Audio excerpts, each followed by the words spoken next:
Assalamualaikum, hai, saya Ani Mizati. Anda sedang menonton segmen berita CIDB TV. Hari ini saya dan tim CIDB TV berada di Kuala Lumpur bagi mengikuti lawatan tapak projek teknologi 3D printing yang dilakukan di Jalan Chan Sow Lin, Kuala Lumpur.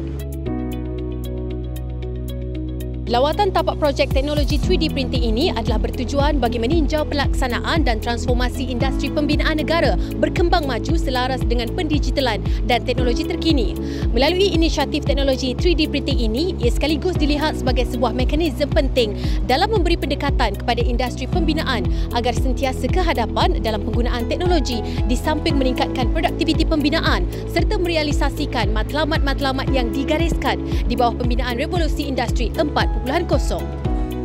Turut hadir ketika lawatan tapak projek teknologi 3D printing pada hari ini ialah Menteri Kanan Kerja Raya Malaysia, Datuk Seri Fadilah Yusof, serta Ketua Eksekutif CIDB, Datuk Insinyur Ahmad Azri Abdul Hamid.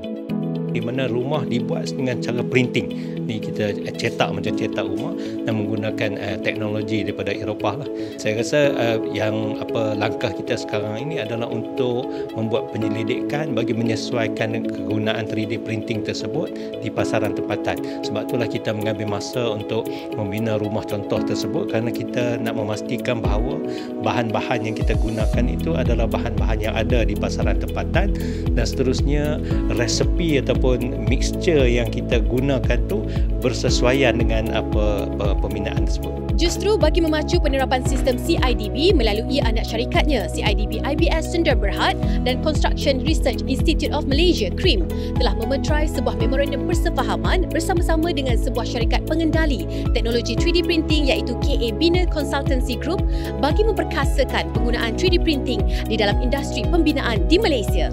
Antara inisiatif yang dikendalikan menerusi memorandum persefahaman ini adalah seperti pembinaan rumah contoh yang berasaskan teknologi 3D printing. Rumah yang kita buat pada hari ini yang boleh lihat kat belakang ni adalah rumah banglo bersaiz 1,200 ke 1,300 square feet. Ada some slight adjustment lah sebab tu dia ni sikit. Satu story dan kita menggunakan konsep load bearing wall ataupun double wall layer wall jugalah. Ada 2 layer wall dan ada cavity di tengah-tengah untuk meletakkan services dan sebagainya lah.